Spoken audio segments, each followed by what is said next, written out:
Salut à tous! Alors dans les étapes de construction du hangar, je vous ai déjà montré le terrassement que j'ai effectué par moi-même avec l'aide de papa. On avait décaissé la terre, mis du caillou. Et ensuite les étapes qui vont suivre de la construction du bâtiment en commençant par sa maçonnerie, je vais vous faire voir ici dans la vidéo, eh bien c'est quelque chose que je délègue. J'ai payé les prestataires et les professionnels pour ça. Là je vais vous faire voir les quelques images et puis les quelques procédures que les maçons ont effectuées pour faire cette maçonnerie du hangar, donc avec une dizaine de massifs, une dizaine de poteaux. Le bâtiment sera d'une certaine envergure, il faut que le poids de ces massifs béton soit conséquent eux aussi. Le bâtiment sera assez haut, il y aura une prise au vent importante, donc tout ça c'est étudié, c'est quelque chose, comme je vous le disais, que je délègue. Alors dans un premier temps, les maçons vont arriver sur une place nette que j'ai préparée pour eux avec un positionnement théorique du hangar que j'ai fait avec le chef de chantier. Ensuite, le maçon va poser précisément, au millimètre près, on va dire, chaque poteau. Il va le dessiner au sol, il va regarder ses plans et puis il va regarder la configuration au sol, voilà, pour partir sur cette base-là. Il va regarder aussi si mon travail est bien de niveau. Il va tolérer un certain niveau bas et niveau haut. On est à 10-15 cm là dans ce que je leur ai délivré, mais ils sont à même de pouvoir maçonner, même s'il y a un petit peu plus. Mais l'idéal, c'est d'être là-dessus. Ça représente comme ça pas de boulot supplémentaire à faire par ces soins et c'est des coûts en moins. Il y a quelques massifs qui vont être plus conséquents que d'autres, car je prévois des grandes ouvertures. Ça veut dire qu'il y a des massifs et des poteaux en acier qui vont supporter des grandes surfaces de bâtiments. Donc ceux-là, je vous les ferai voir une fois qu'ils seront faits.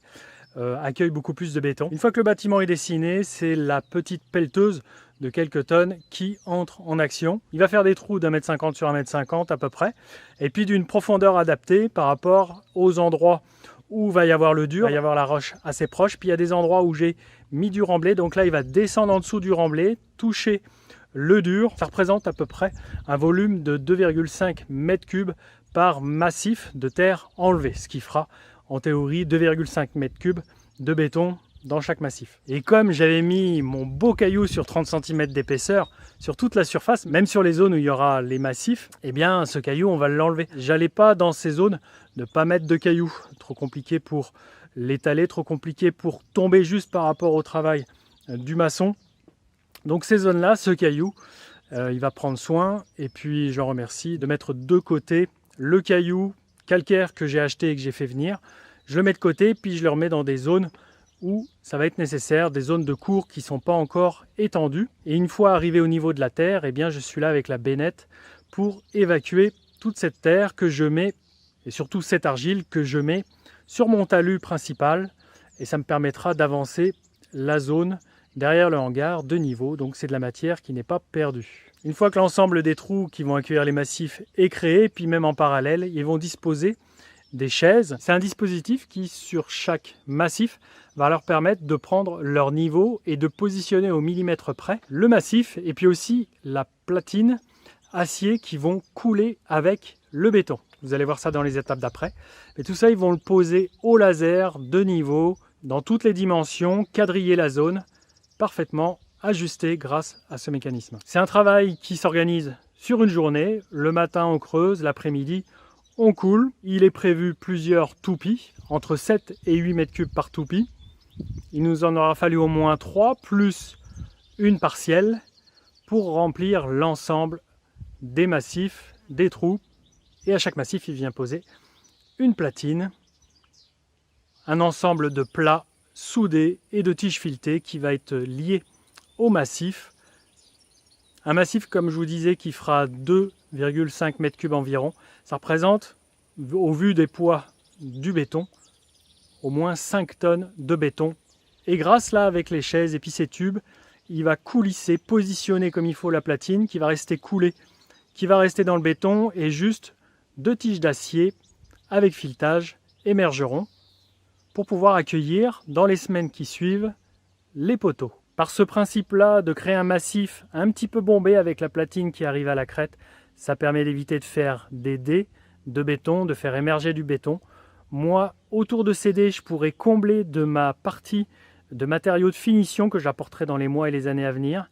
Et comme ça, la partie bétonnée sera finalement invisible du niveau du sol. Donc là, les maçons étaient là fin juin pour couler tout ça, et ça demande entre 4 et 6 semaines de séchage avant de pouvoir monter des charges dessus. Et aujourd'hui, on est à 4-5 semaines, et il est prévu que demain, en ce début juillet, il commence déjà à monter l'ensemble. Là, on est sur un poteau classique.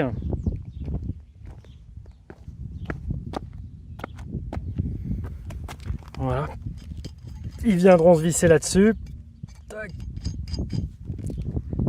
Le suivant, il est dimensionné pareil, il est 6 mètres plus loin. Et l'autre, il est 12 mètres plus loin. Ici, j'ai fait sauter un poteau qui normalement est ici, dans la structure de manière de série, on va dire. Normalement, on y met un poteau ici, mais ici, je voulais une ouverture de 12 mètres pour pouvoir rentrer le matériel. Et puis, là aussi, on a une ouverture de 12 mètres. Donc ça, c'est de l'option, c'est payant en plus, hein, c'est du travail supplémentaire. Et vous voyez, c'est du béton supplémentaire. Là, il y a plusieurs tonnes de béton et il y en a plus de 5 tonnes. Là, on a le coin.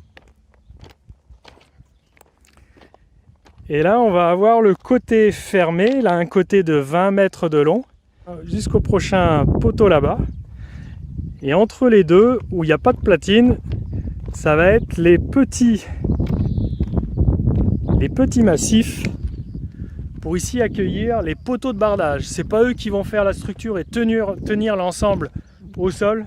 C'est des poteaux qui vont juste tenir et puis faire de la solidité au bardage, au tôle de flanc, ici côté est. Donc c'est pour ça qu'ils n'ont pas de platine. Je pense qu'ils vont venir avec des chevilles à frapper à mon avis pour fixer les petits IPN ou les IPE ou IPE. Donc là le bardage. Et puis là aussi, évidemment, il y aura un bardage. C'est pas la zone où je vais rentrer. Là, on a le talus où j'ai tout mon remblai qui a avancé. Là, sera fermé. Il y a un poteau tous les 6 mètres. Là, on est au point haut hein, sur chaque massif. Ça fait un petit effet bombé. Et là, on peut chercher l'erreur d'alignement. Il n'y en a pas beaucoup. Il n'y en a même pas du tout. On est au millimètre. La technologie et le savoir-faire. Bon voilà, ils ont géré ça dans la journée. Sur ces deux poteaux ici, j'avais un petit point bas. Il m'a manqué un petit peu de cailloux pour faire sur cette zone. Et du coup, il a fait un bombé un petit peu supérieur, mais ça ne l'a pas du tout gêné. Mais voilà, il faut que ça soit de l'ordre de l'acceptable. Il ne faut pas non plus avoir un terrassement complètement montagne russe, quoi. Et là-dessus, les toupies ont pu évoluer comme il faut, comme elles l'ont voulu, sur quelque chose de tassé. Il était important que je le tasse, le compacter pour que les véhicules puissent rouler. Ça fait un peu, si on ne le tasse pas, ça fait tas de sable. Ça fait des roues qui poussent la matière, ça fait un caillou qui ne se tient pas, qui roule, et puis du coup qui s'enfonce. Donc là, la place était propre pour maçonner et pour faire évoluer les toupies. Et qu'est-ce que vous voyez derrière? Vous l'avez peut-être vu du coin de l'œil. Un télescopique, donc tout ça, ça ne m'appartient pas. Ils sont venus il y a 2 jours avant le week-end déposer leur matériel.